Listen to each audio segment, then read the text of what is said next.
So, Andre, would you like to start and tell us about your work? Yes, wrote 4 papers on different topics. The first one is the technique on how you can do sign animation using SignWriting. The second document is about design, what kind of idea you can put in it to make it clear, the best way to convey your message. Also, we see the pros and cons of several formats. For the third document, I took your guide and I took each example, each concept, and I put a response, how we could try to animate that, following always the same rules as SignWriting. So people can reflect on it, have a different opinion, and eventually we can get to a consensus on what should be the way to represent, so we all do the same thing. So that's why I took your book as a basis, because everybody has it. It's a standard to start with. Oh, okay. So that's the third document. The fourth document is for speech writing in the context of an animation. I tried to take the charts of Stefan Warman and see how they could apply to French, Arabic, Spanish, also a little with Norwegian. So we see the difference between the languages and the gap that has to be filled eventually to make it work. But we see that the approach does work, yes. Wow. So let's start. I will present the slide number 5, and then we can have a look at it, okay? So, to produce an animation, the first thing is that you input your signs from SignPoodle. For me, I use SignWriter Studio, so I import it in that software, and I take a sign in a specific folder. I don't use my main folder to do that because I will pollute all the signs because I put extra intermediary steps. So in my specific folder for that project, I will duplicate several hand shapes, several positions, and I will represent the motion. When that's done, I will make a copy of all those symbols and put them in Paint software. And I separate it frame by frame. So I see one frame here, one here, one here, one here. Then I gather all of them and I make an animation. You have several software you can use. In my documentation, I use only free software. So you have limitation, but you have choice. You have Windows Movie Maker if you want to make a movie, so you can go further, go back, and stop.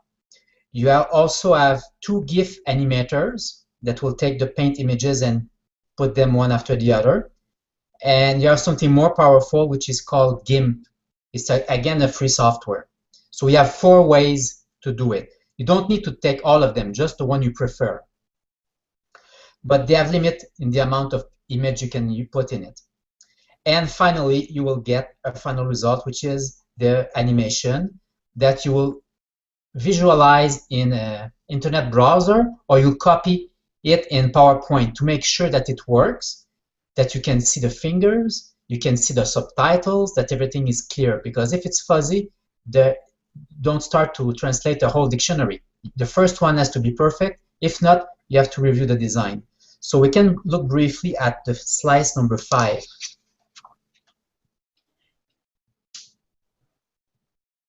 Okay, here we are, right. We're looking at an animation on slide number 5. Can you hear me? Yes. Yeah, good. I don't know whether you can see this, but we are showing a slide right now. No, I don't see it. Yeah, you don't see it, do you? I'm sorry about that. I wish you could. But anyway, we are showing it, and it's showing this animation that's so darling. It says, merci beaucoup. And the little hands are coming together and speaking. So cute. Yes, we come back on that animation. There's a lot of things in it, several concepts that I illustrate. Okay. So we will skip the PowerPoint page 6, but just to know that the links to get the software are there. So you can refer to it later on. Now I would like to talk to an important concept about the storyboard. Before you start Go to number 7, Steve. Number 7. Yes, number 7. Yes. We're there now. The thing is that you want to prepare in advance to know how your presentation will look, if it will be natural, if it will flow, or if there will be a problem. So first you have to write your text in SignWriting. You may write it also in speech writing underneath, because you have to combine both together. Afterward, when I have all my text, I put it all in columns, and underneath I will put all the intermediary steps that I want to represent. So it allows me to see if it's fluent, if there's unbalance, too much image, not enough. Also, the amount of signs that I need to produce, the steps and the end shapes, will be combined with the speech writing. So if I have more syllables, I will need more frames, even if it's a very simple movement. So I have to adapt the speed of speech writing and sign writing. An important concept here is that you have to get the correct size of your frame, because if it's too small and then you have a gesture that's very big, you get out of the frame. So you have to start all over everything. So your main concern is, I need the widest sign that should fit in it. If I have to put text, I have to know in advance the longest word and space, so the hands won't collide with the text that is on subtitle.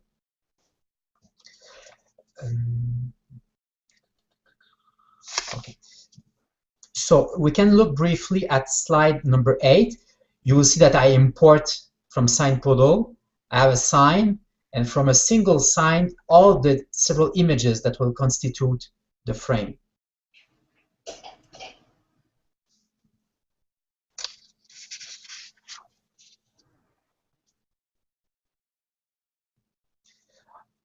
So now, when I have in SignWriter Studio all my symbols, what I do a copy, and I put it in Paint software. Then I will take a chunk, copy it in another Paint software with the correct size for my frame, and then I keep on creating files one after the other. So you have two Paint software side by side. You take one, copy, and you save each time.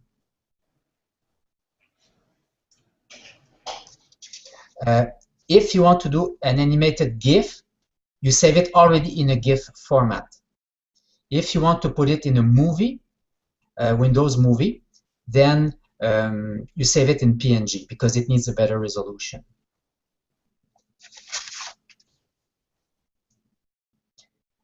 So we can have a look, a few seconds on slide number 10. I show you a software that I use for animation. I just load my images, I press a button, make it transparent, and then it creates my animation. But that software supports only 15 images with transparency. I have another one, 30 image without transparency. And I think GIMP can go much further, but it's more complex to use.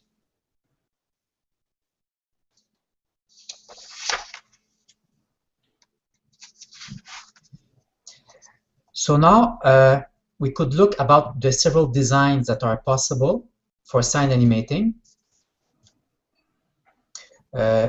We can start by looking at the slide 12.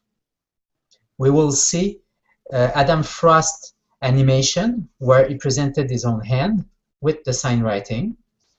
It's already on the web.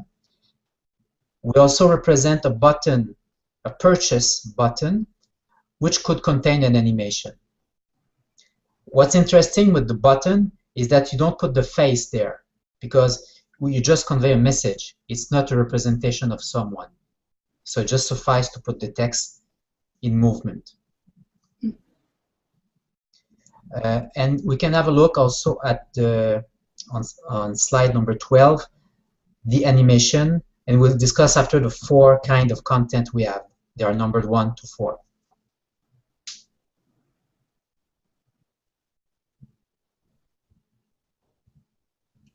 I'm sorry, what slide are we looking at?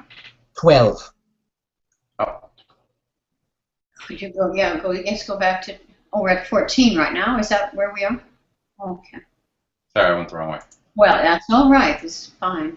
Yeah, these are the animations.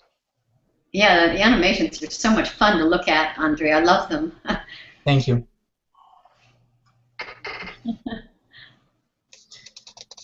Okay, so what we just saw is first you have SignWriting itself. So it's some kind of sequence of slides of sign with perfect SignWriting. So that would be the last step for an animation if you want to teach someone how to read and write SignWriting. You put less symbol at the beginning, but at the end you just put text. Also, we saw in number 2, SignAnimating is different because I don't put the movement symbols. I replace them by the movement itself. Instead of putting an arrow, I just put the hand moving. Also, I will put in the top corner the contact symbols. So it leaves me more room for the hand shapes, so they won't collide and they always are the same place. So for the reader, it's very simple to follow. Also, you will notice in the animation that you have a zoom effect. That's the only difference between SignWriting and SignAnimating. If the hand goes further from the body, from a expressive perspective, then your hand goes smaller because your hand is further than you. But if you make it closer, it gets bigger because we are always in the expressive perspective. Yes. In the design document, we also see the opposite in a receptive mode, just to present how it is. But it's more complicated because all the work I did is always from the expressive perspective. So you will have to reverse a lot of stuff. It's not easy, it's not automatic, but it can be done. Also, number 3 was French speech writing. So I take the phonetics and I connect them to the symbols of Stefan Warman to represent speech. In that example, I make it from the expressive perspective, but you can make it also from receptive, depending on your purpose. And the last small animation that was there, it's for cued speech using SignWriting and speech writing. It's Steve, very easy. go back to 12. I'm sorry, one moment, Andre. Go back to 12. 12. We're on number 12. There, stay there. Okay, go ahead. Okay. So, for cued speech, it's very simple. You have a location on the head that represents a vowel. You have an N shape that represents a consonant, so you combine them. That's cue speech. But for the deaf person, they have to read the lips. So that's why I need speech writing to make it complete. Mm-hmm. Yes. So it could be an easy way to express cued speech with our tools, and also it may bring the interest and the attention of a different kind of people with other interests, and we could share about how we proceed. It's the easiest thing to automate. All the rest is complex because it takes a lot of thinking, but that is very repetitive. So you could do it automatically. You just feed phonetic text, and then it just goes for it. That would be a possibility. Okay, but most of my work is on sign language.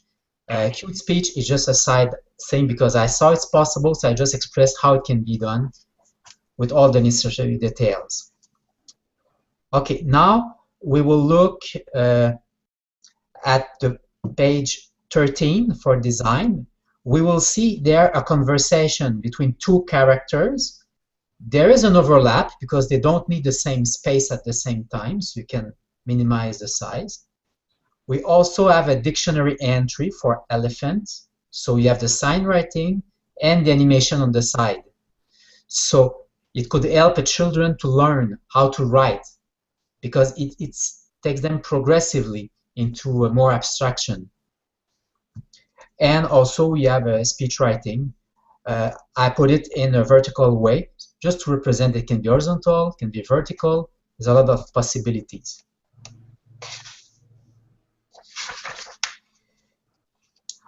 Also, we can see on slide 14, we could have a video with several lines of text on the side, and people could follow.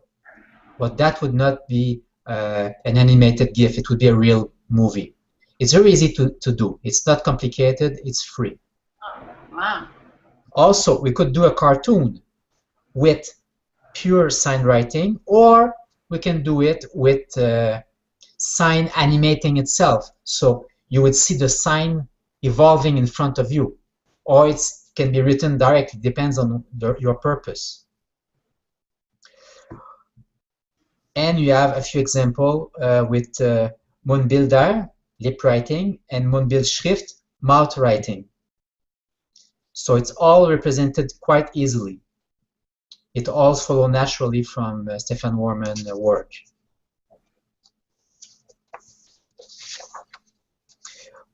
Also, I presented a real example on slide 15 from Brazil. They have a movie, and on the side, they have the subtitles in sign writing.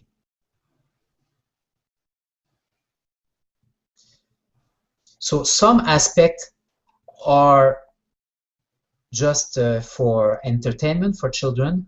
Other are teaching tools, and other are closer from the future. Like the last one from Brazil, that would be the kind of place we're going eventually.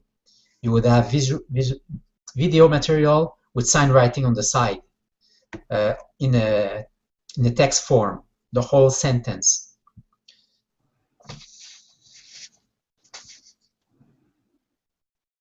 It's clear? Oh, yes, very clear. Okay, now let's discuss about the third paper, symbols. As I said, I took the whole book from Valerie Sutton, the textbook, and I made an equivalency with theory in it for SignAnimating. It's a reference guide, so you don't have to read the whole thing. If you want to know how I can represent a twist of the wrist, you just go to the section, you have a few lines, an example or two, and that's it. You don't have to read the whole thing. Okay. Can we see a few pages? See, Steve, can you? It's number 3, right? 3 dash symbols. Yes. So you could see like page 18. Okay, that's good. Page 18. And Steve is going to it right now. We're getting there. 18. There we are. Oh, wow. We have Arabic there as well, don't we? That's not 18. 18, oh. The title is Difference in Zoom. Oh, you mean slide. You mean the slide? Yes. Oh, Steve actually opened up your document. Oh, if you have it, you can just browse in it. It's better because I didn't put example.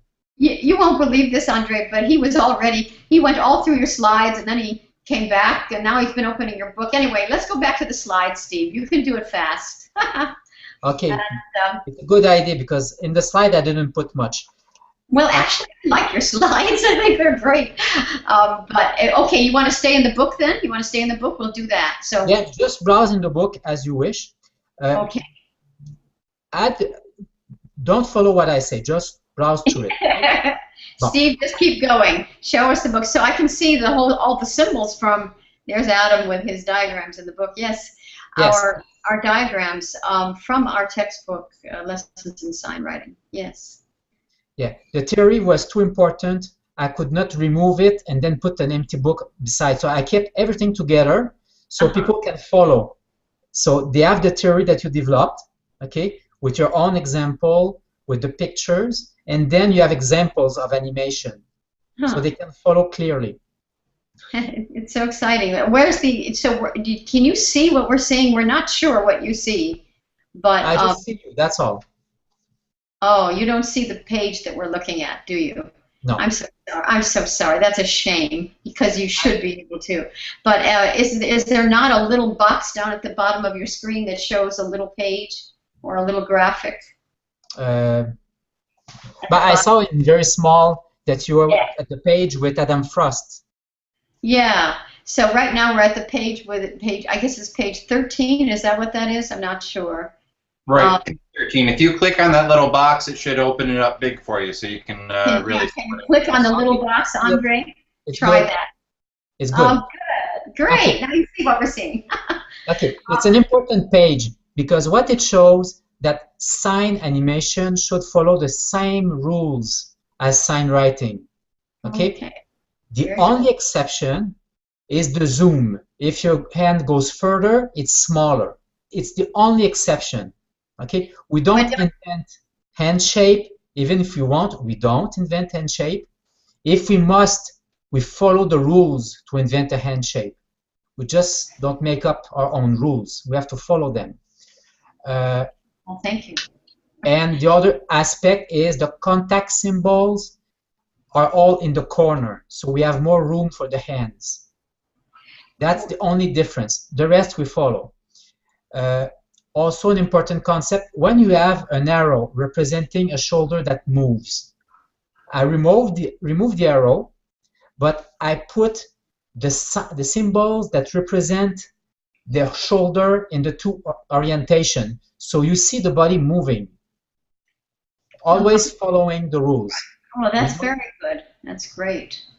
It's the only way to make it work, because if we go each in a different direction, there will be no uniformity. Yes, that's true. So you see your own examples are there. I put some theory also because I want to show that sign spelling is an important basis to understand how you're going to animate. And an advantage also, if we do avatars eventually, it will help a lot. Yes. If we have sign spelling.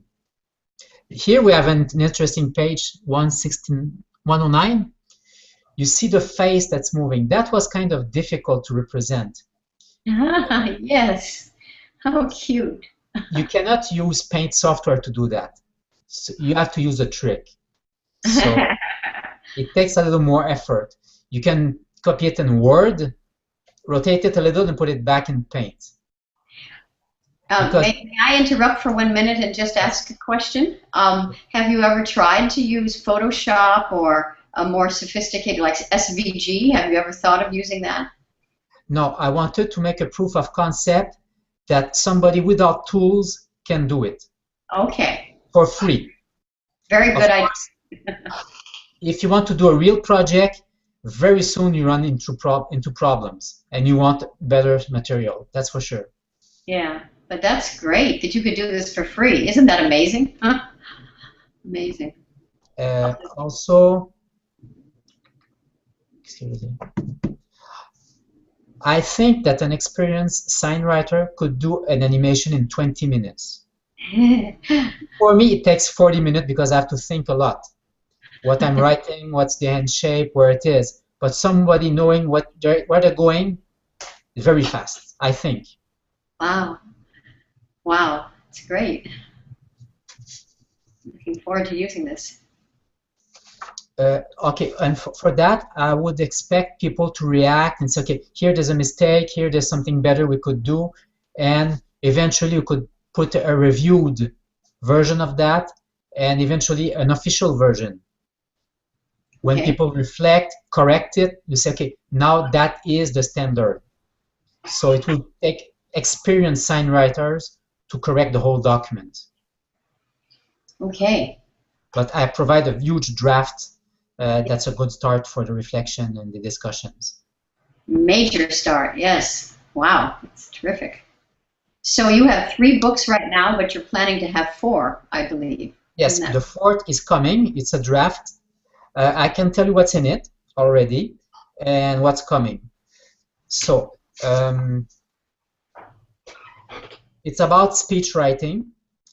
The first difficulty I found is that the material is for either English or German. I work in French, so I had to take the tables and try to make an equivalent for French. So that will be an important part of the document. If you want to apply it to another language, how you can approach that challenge. And of course, to make the result official, we'll have to discuss with Stefan Warman to develop new signs and see his opinion on how we develop the standards for each language, so it all goes in the same direction. Okay.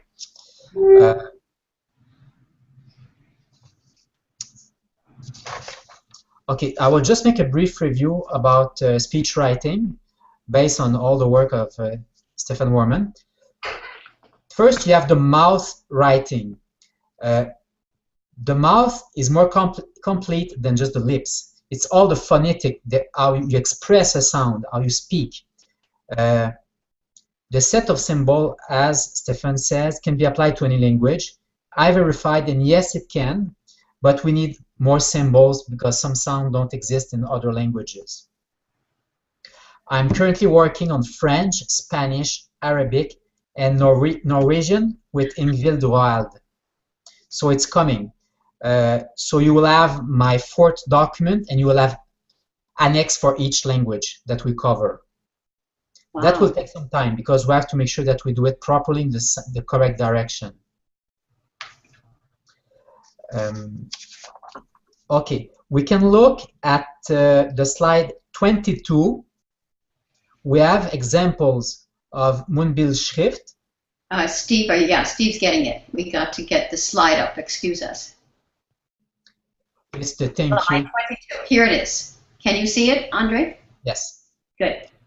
As you see, it's mouth writing, so you have extra symbols around the mouth that express what's going on. It's not just the lips, okay?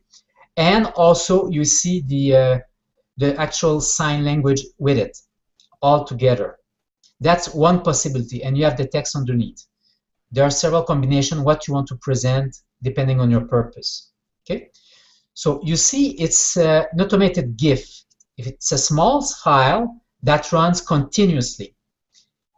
If the text was very long, you would have to wait if you missed the beginning to know what was the message. If you can click on the video, you will see that you can start, stop, go back, go forth. You have more control. It's better for long text.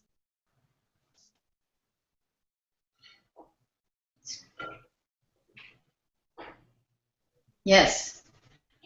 I like the merci beaucoup, but that's it's the mouth writing, the speech writing there that is important.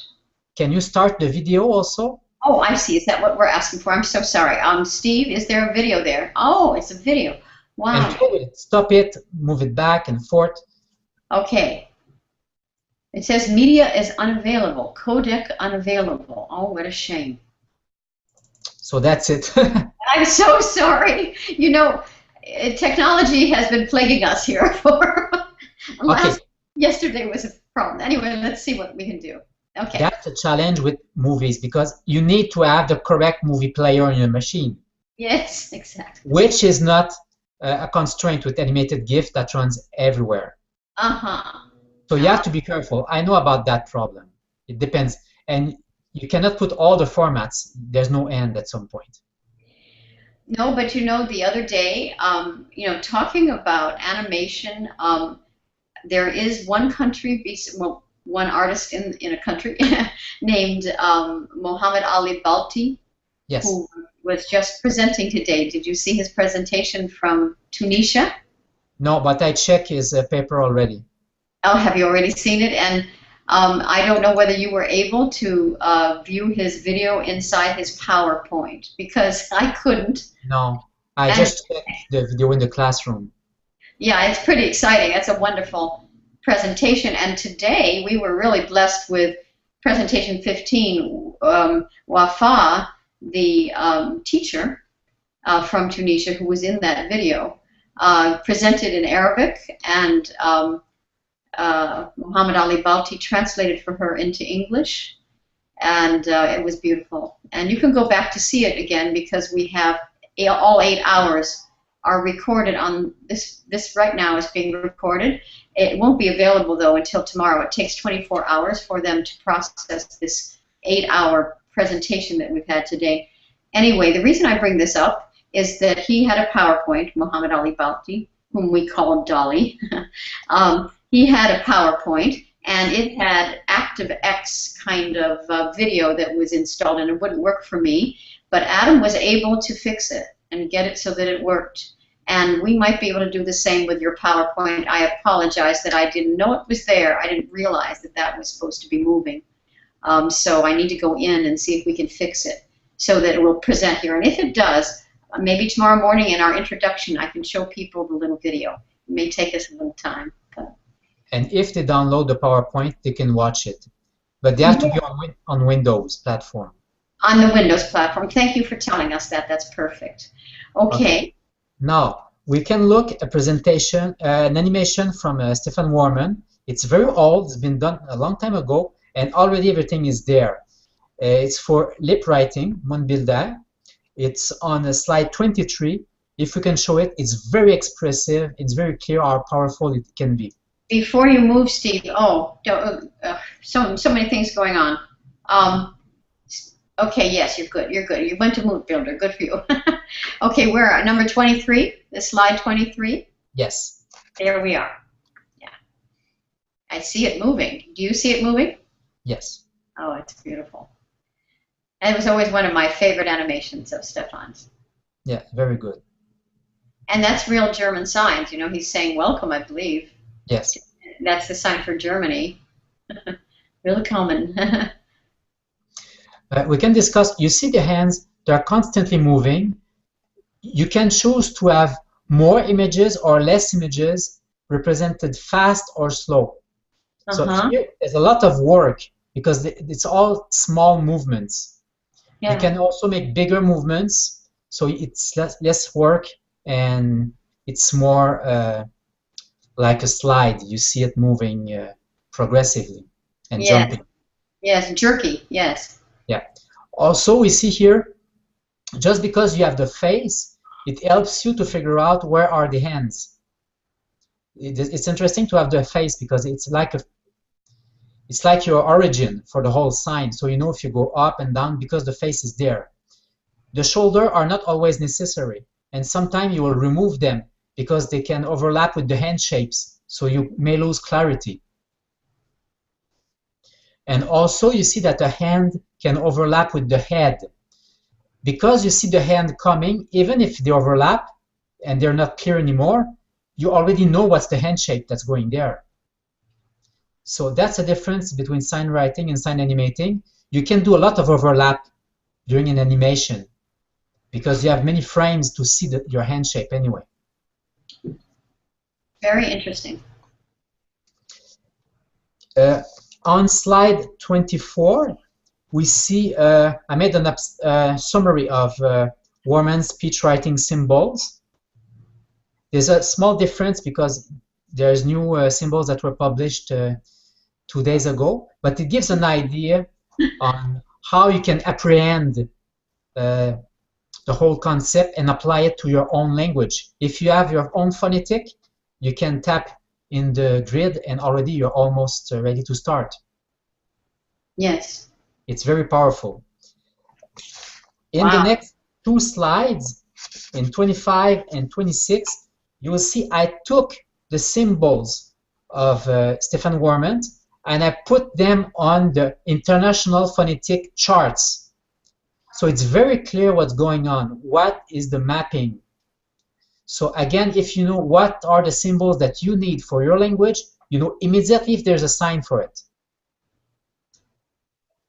So that can be a basis to migrate from one language to the other. It can be done with the Moonbildschrift and with the Moonbilder, the mouth writing and the lip writing also. Very good. And then we have to see with Stefan for creation of new symbols when necessary to represent a sound that doesn't exist in German. Also, we have to be careful when we create a grid for Montbuilder, for the lip writing, because for each language, you have different research. Some would say that two sounds are the same when you read them on the lips. Others would say, no, they are different enough to be distinguished. So maybe you'll have a set of 15, 17, 20 different symbols, depending on the research that you use. So I prefer to take the widest range, so then you have no ambiguity and you have more possibilities.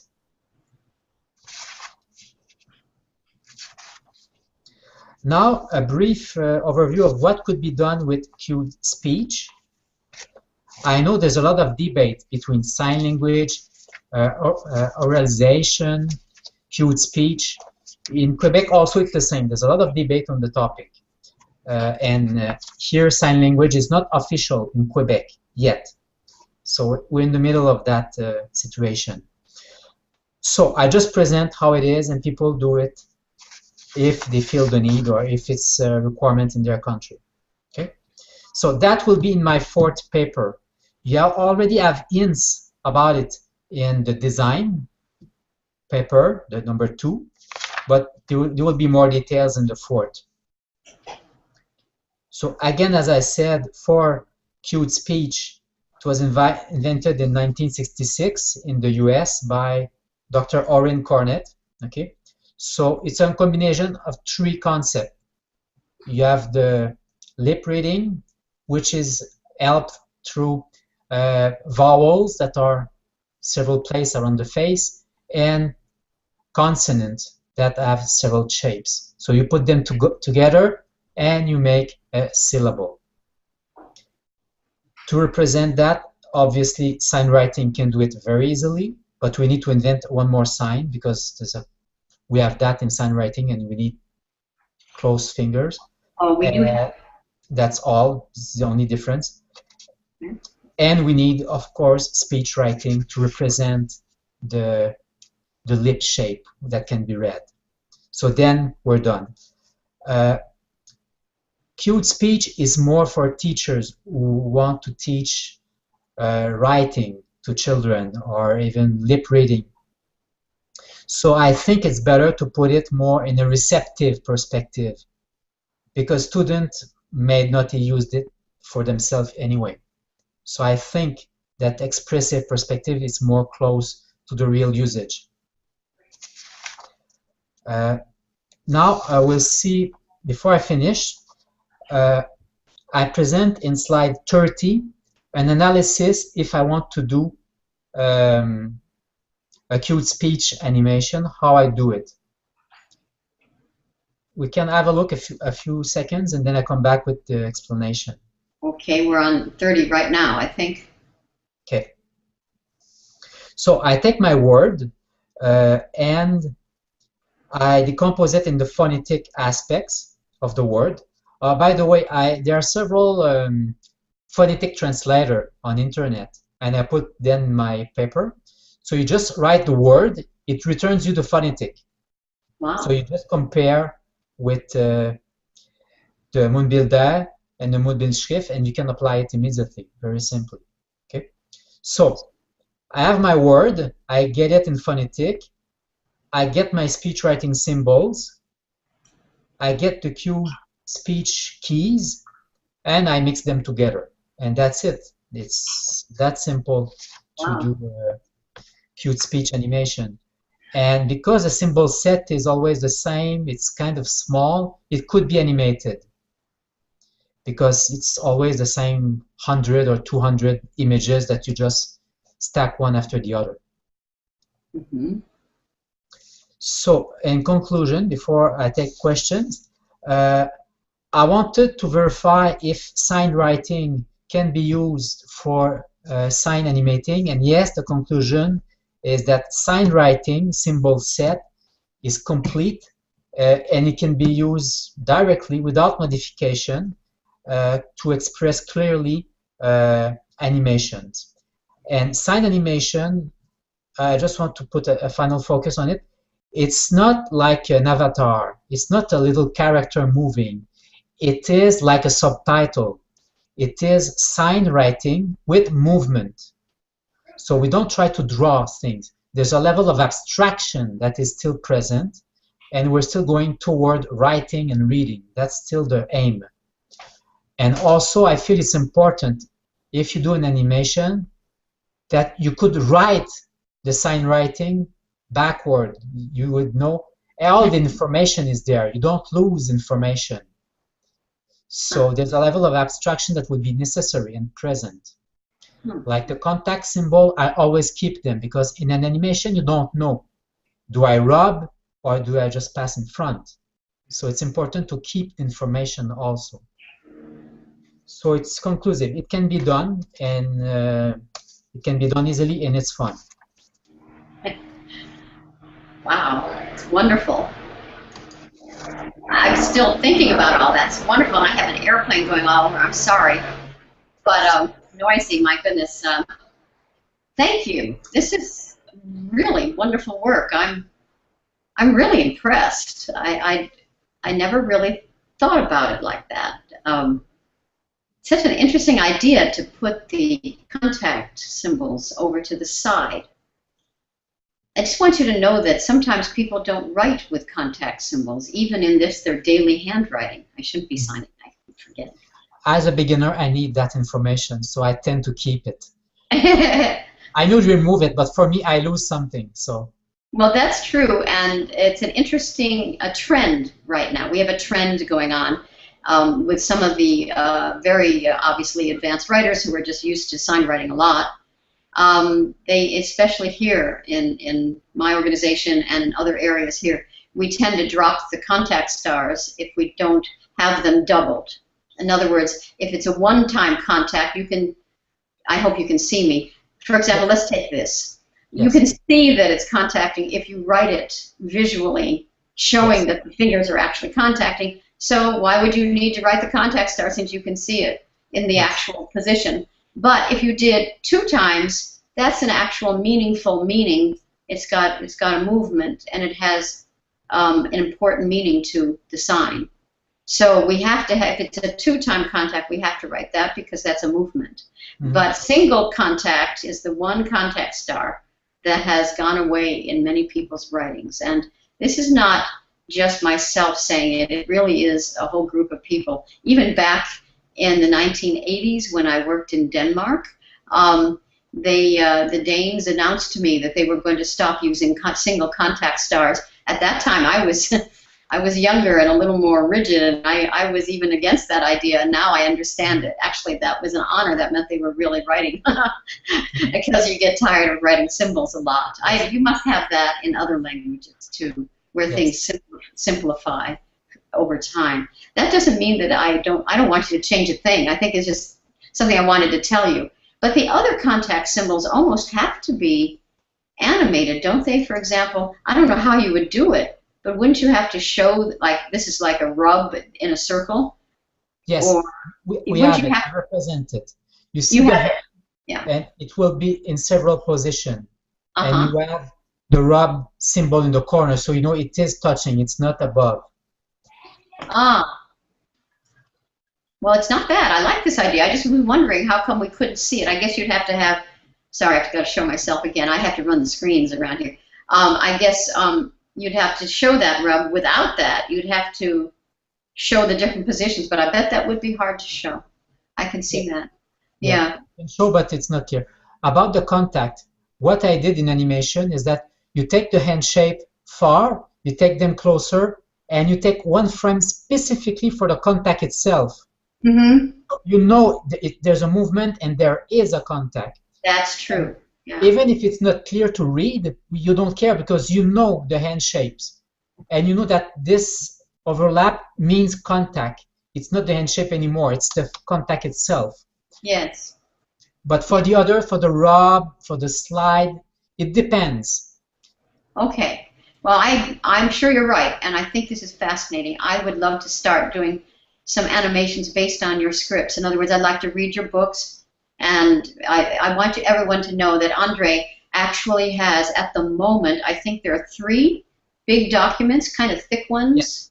Yes. And I believe there's a fourth one coming about speech writing later after we talk and work with Stefan Vorman, who has done 2 presentations already in this symposium. And as you know, as you already mentioned, Stefan sent me more documents recently, and we posted some of them on his presentation pages. I haven't finished. There are a lot more. I wanted to tell you, but I knew we'd talk today, so I'm glad you got a chance to look at some of them already. That's good. And it's amazing. It's an amazing system, and I'm grateful to you because I think it needs to be used more. And I never thought of cued speech. I do know about it. I actually taught a workshop once where I was teaching sign writing and others were teaching cued speech. It was, of all things, in Amsterdam, and I was so surprised arriving there, finding that cued speech was pretty much the workshop, and that I was sort of added on, like sign writing, what's that? And I looked at the cued speech, and I realized, oh, that could be written pretty easily in sign writing. So, as you just said, yeah, but you got a very good point that Vorman's speech writing is really a good idea for cued speech. That would really make it a wonderful way to write cued speech. It would be much more accurate with what they're trying to do. Yes. I'm interested. Is cued speech becoming popular, or is it popular? I don't know too much about how much it's used. It's worldwide. I can't say much more than that, but in countries where they have problem to make sign language recognized, they tend to push deaf people toward lip reading and talking. So I think they're stronger on cued speech. So there's something very important politically on that aspect, and it affects the daily life of deaf people. So I just present it because I know it can be done, and also it can get their attention on what can be done with sign language also. So it's mutually, we give something, but we say, okay, we have much more to give. Look, all we have dictionaries, we have sign writing, all the aspects, so they can discover, and maybe it can help for sign language also, because it would create a small opening. That's it. This is just delightful. Thank you, André, for doing this work. Thank you. I'm really happy about this. I want to go forward. I wonder how the cued speech people would feel if we started animating a few of their sentences in cued speech. What do you think? They might be surprised. Yeah, I didn't try the contact yet. And one concern I may have is it going to be too clear enough? Because they move the hand on small distances. Ah, I see. So maybe the sign writing would need to be bigger, because they need to see the fingers and small movements. Yes, well, first of all, let me tell you that I actually think the handshake that you felt was missing is actually there, although it may not have been the way you expected it to look. You may not even want for them. Pardon me? Yeah, but for them it's exactly this. Yes, but well, I don't know, maybe it's not what you want, but later on I'll show you in the ISWA there is a, well, I got to show myself. I'm sorry, these screens confuse me. We do have this. I don't know whether that's what you want, but it doesn't. The symbol itself doesn't look like the other symbols, and it's in another area. So I can show you, and you and I can discuss it, and we can see whether it's what you need. And if not, then, as you may remember, Steve Slavinsky gave 3 presentations today, and one of them was about this very fact that people do need new symbols all the time to be added. As you know, when we write by hand, it's so much easier, and we don't have to worry about these things. We can just take a pencil and put those fingers together, can't we? Only in computers where we might be lacking the symbol. So we can add it later, of course, if it's not what you want. But nonetheless, we might have something that you might be able to use. So let's talk about that later. And I think this is just going to evolve. I'm really impressed because I love animation, as I've already told you so many times.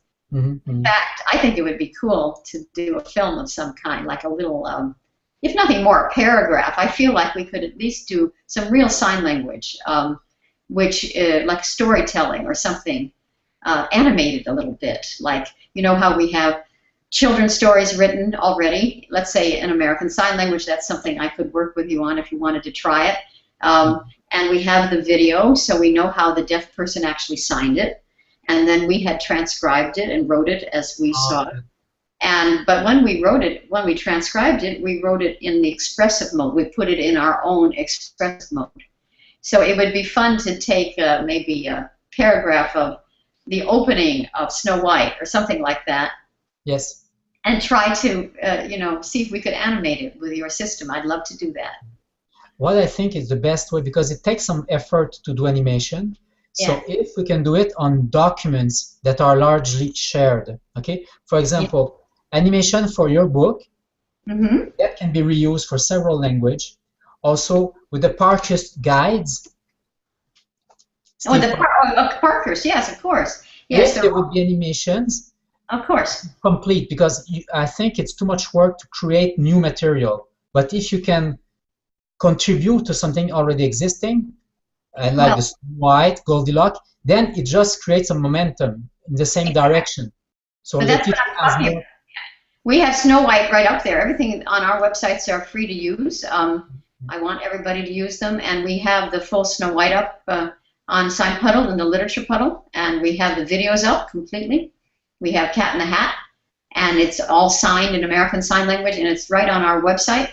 And we could try to animate that. Yeah, I'm just saying it's something we have that's free. Absolutely. You're right. We don't want anything restricted.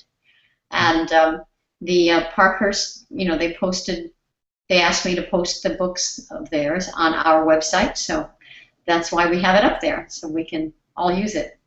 Yeah, people love their books, and they've done an excellent job. So have you. And thank you very much. I look forward to posting more of your work, and we can keep adding to the web page and see how